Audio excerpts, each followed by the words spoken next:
मैं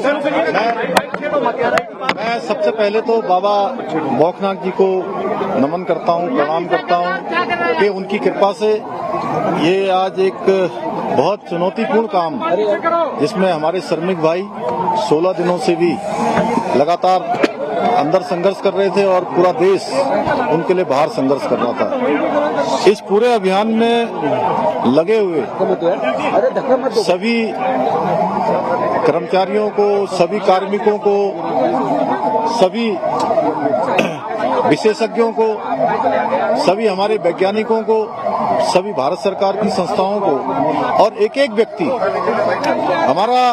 व्यक्ति जो मीडिया से भी थे उन समेत मैं सबका धन्यवाद करता हूं कि इस बहुत ही कठिन और चुनौतीपूर्ण काम को सभी लोगों ने अपना सहयोग प्रदान किया और बहुत चुनौतीपूर्ण काम होते हुए भी प्रातःकाल और शाम दोनों टाइम हमारे प्रधानमंत्री आदरणीय मोदी जी लगातार इस रेस्क्यू अभियान की हमसे सभी लोगों से लगातार जानकारी करते थे, लगातार अपना जो सहयोग देना था, जो उनका एक संबल था और उनका जो एक सहयोग और हम लोगों को जो भरोसा था और जो उन्होंने, मैं कहूं व्यक्तिगत रूप से उन्होंने मुझे एक काम भी दिया हुआ था, ये ड्यूटी दी थी कि किसी भी तरीके से इन सबका समन्वय करते हुए बाहर निकालना है। तो उनका अगर संबल न होता, उनका इतना जिस प्रकार से आज भारत सरकार की सारी हमारी एजेंसियां इस काम में लगी तो निश्चित रूप से जो कठिन काम भी हमारे लिए आसान हो गया। मैं उनका भी धन्यवाद करता हूं कि और अभी भी उन्होंने जैसे ही हमारे सभी श्रमिक भाई बाहर आए, उनका अभी दूरभाष पर फोन आया था और उन्होंने कहा कि सभी को मेडिकल उनका चेकअप ठीक से करना है, उनके परिजनों की सबकी कुशल क्षेम जानी, उनकी चिंता करनी है, उनके घरों तक ले जाने की उनकी व्यवस्था करनी है। सभी प्रकार से उन्होंने संपूर्ण चिंता करने का काम किया है। हमारे और भी सभी लोग इस काम में लगे हुए थे और विशेषकर से उत्तराखंड के हमारे सभी देवी देवताओं का भी मैं उनको भी नमन करता हूं कि उन्होंने बहुत काम किया। हमारे राष्ट्रीय जो सड़क परिवहन मंत्रालय है उसमें आदरणीय गडकरी जी भी बीच में आए, उन्होंने भी यहाँ पर हर तरीके से इसको देखा और हमारे जनरल बीके सिंह जी, इनका मैं विशेष रूप से सबकी तरफ से और उत्तराखंड वासियों की तरफ से इनका मैं धन्यवाद इसलिए करता हूं कि एक कैंप बनाकर लगातार यहाँ पर रहे और एक दिन भी इन्होंने यहाँ से कभी ये नहीं सोचा कि मैं यहाँ से कहीं बाहर जाऊं और इस कठिन काम को लोगों को लगातार संबल प्रदान करने का काम, उनको प्रोत्साहन करने का काम और पूरा हमारा जहां सभी एजेंसियां लगी हुई थी वहीं पीएमओ के भी सभी अधिकारी अपने अपने तरीके से इस पूरे अभियान को अपना सहयोग प्रदान कर रहे थे, योगदान प्रदान कर रहे थे। आगे आने वाले समय में हम ये जो जितने भी हमारे इस प्रकार के टनल उत्तराखंड के अंदर चल रहे हैं उन सभी की समीक्षा भी करेंगे और वैसे तो भारत सरकार ने इसमें सेफ्टी ऑडिट कर दिया है जिससे आगे निकट भविष्य में हमको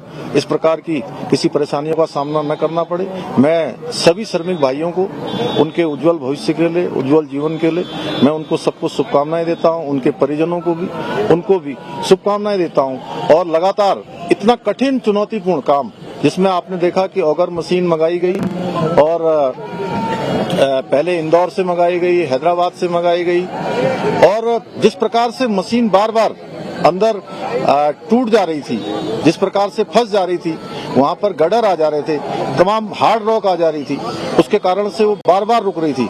लेकिन जो हमारे दिल्ली जल बोर्ड के और गोरखपुर से जो नीचे जाकर मैनुअल माइनिंग करने वाले थे उन सभी का भी मैं अपनी ओर से धन्यवाद भी करता हूं, उनका मैं अभिनंदन करना चाहता हूं। मैं सभी से एक से अभी मिला हूं और उन मजदूर भाइयों से भी मिला हूं जो बाहर निकल कर आए हैं। सभी लोगों ने कहा कि हमको हर संभव कभी भी अंदर किसी प्रकार की परेशानी नहीं हुई निश्चित रूप से ये हम लोगों के लिए एक बहुत सुकून वाली बात है कि इतना बड़ा एक आपदा आने के बाद भी सारे लोग जो है सकुशल बाहर निकल पाए।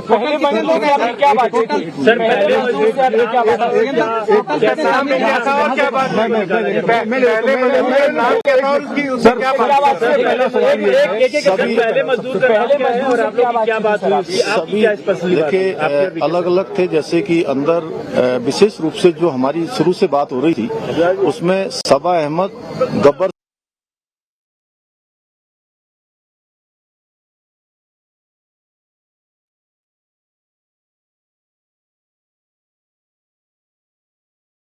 उनके लिए बहुत ही भावुक क्षण था, लेकिन उसके बावजूद भी उन्होंने कहा कि हमको किसी परेशानी का कोई सामना नहीं। मेरा सवाल अहम है, उनको मैं बता रहा हूँ, उनको उन्होंने ये कहा कि मैंने कहा आप लोगों को अंदर किसी प्रकार की वो चिंता तो नहीं हो रही थी। उन्होंने कहा नहीं, शुरू के दिनों में जरूर हमको चिंता हुई, लेकिन उसके बाद से जब आपसे बात हो गई, अन्य सभी लोगों से लगातार कम्युनिकेशन होने लगा, तो हमको पूरा भरोसा हो गया था कि आप लोग हमारी चिंता कर रहे हैं और हम अंदर नहीं रहेंगे, हम बाहर निकलेंगे। सर एक मिनट सर, सवाल ये है कि क्या आप जो रेस्क्यू करने गए हैं, नहीं वो अच्छा प्रश्न पूछा, मैं बता रहा हूँ। एक मिनट इन्होंने जो पूछा मैं बताता हूँ। देखिए ऐसा है, नहीं अरे पहले एक मिनट, अरे इन्होंने जो पूछा मैं बता रहा हूँ। देखिए ऐसा है, ये सब लोगों ने बैठ के तय किया था कि जो सबसे छोटे होंगे उनको सबसे पहले निकाला जाएगा, और जो टीम लीडर है वो 5 लोग वो सबसे अंत में निकले। तो ये सबसे क्रूशल मोमेंट कौन सा? हाँ, एज में और जो भी क्राइटेरिया बनाया गया था सर सबको निकाल लिया गया है, सबको निकाल नहीं। जिस दिन देखिए ये 16 तारीख को जिस दिन ये अभियान तेजी से चल रहा था और लगभग 24 मीटर के आसपास पहुंच गया था, अचानक वाइब्रेशन तेज होने लगा और मशीन भी अंदर जाकर फंस गई। वो मोमेंट बहुत ही कठिन था, और चूंकि उस दिन मैं एक कार्यक्रम के बाद मैं जैसे ही भोजन करने को जाने वाला था 3-3:30 बजे, और मुझे जैसे सूचना मिली तो वो मुझे एकदम से बहुत बड़ा मुझे एक झटका जैसा लगा। लेकिन मेरा ईश्वर पर और बाबा बौखनाथ पर पूरा भरोसा था कि वो निश्चित रूप से सबका जीवन बचाएंगे, सबको सुरक्षित बाहर निकालेंगे, और उनका आशीर्वाद पूछिए। तमाम अब आगे की प्रक्रिया क्या होगी? देखिए अभी उनको अस्पताल भेजा जाएगा, 24 घंटे के ऑब्जर्वेशन रखा जाएगा, उनको घर भेजा जाएगा। देखिए ऐसा है कि अभी वो सारे के सारे एक लंबी चूंकि हवा पानी और एक अलग वातावरण से बाहर आए हैं, तो अभी जो डॉक्टरों की सलाह होगी उसके आधार पर ही हम लोग काम करेंगे। उसके आधार पर उसके बाद उनको घर भेजना होगा या जो भी करना होगा, पहले मेडिकल सुपरविजन में उनको रखा जाएगा, उनकी मॉनिटरिंग की जाएगी, उसके बाद आगे की कार्रवाई। कोई क्रिटिकल तो नहीं है सर? नहीं, कोई क्रिटिकल नहीं, सारे सामान। एक मिनट इनको पूछने दो, उसके बाद आपके पास आ रहे हैं। सर वर्कफोर्स कितना था, कितने लोगों को लगाया हुआ था, खासतौर पर अगर ऑपरेशन की बात करें? कितना बड़ा magnitude in terms of number? देखिए अब ये नंबर तो मैं आपको देख के बता दूंगा, लेकिन इसमें जिन जिन लोगों की भी आवश्यकता पड़ी और देश के अंदर और विदेशों में भी जो टेक्नोलॉजी और जो विशेषज्ञ इसके थे, हमने सभी से कंसल्ट किया था, और जो सबसे अच्छा रेस्क्यू हो सकता था उस तरफ हम लोग बढ़े। हालांकि कठिनाई आई। एक मिनट बात कंप्लीट कर लेंगे। जी सर बोलिए। जी सर तो वो अभी एस्टिमेट लगाना मुश्किल है, वो आपको बता देंगे अलग से। सर और जितने भी लोग लगे यहाँ पे कौन थे? आप थे, आपका हो गया। आप भी बाबा बाबा के मंदिर में गए, वीके सिंह भी बाबा बाबा के मंदिर में गए। गांव वालों का कहना है कि जब तक मंदिर नहीं बनेगा हम आगे काम नहीं होने देंगे। क्या सरकार वो पहले ही हम लोगों ने तय कर लिया है कि मंदिर वहाँ पर बनेगा, बाबा बौखनाथ की कृपा से। गाँव वालों से पूछने से पहले ही वो डिसाइड हो गया। वो डिसाइड हो गया ऑलरेडी। सो मोटो हम लोगों ने लिया।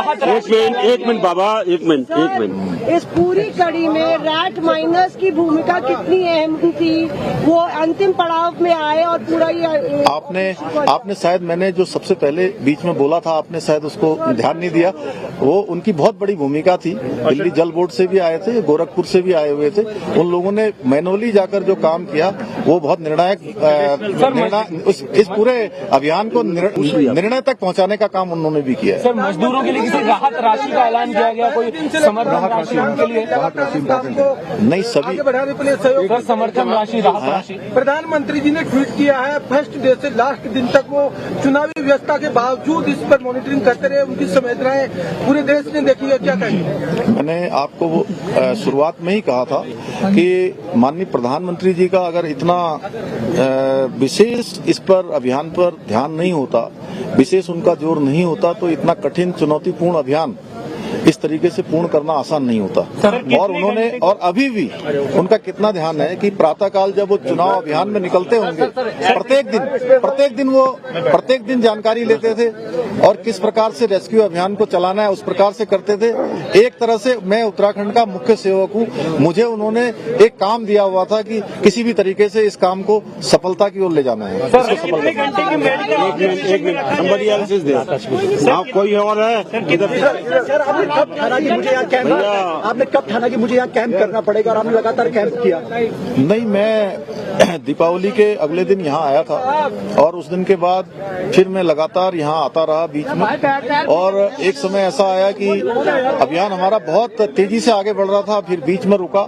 जब बीच में अभियान रुका तो उसके बाद मैंने तय किया कि जब तक ये अभियान पूरा नहीं होगा मैं सारा कामकाज यहीं पर रुककर करूंगा, कामकाज भी करूंगा और इस अभियान को भी पूरी तरह से देखूंगा।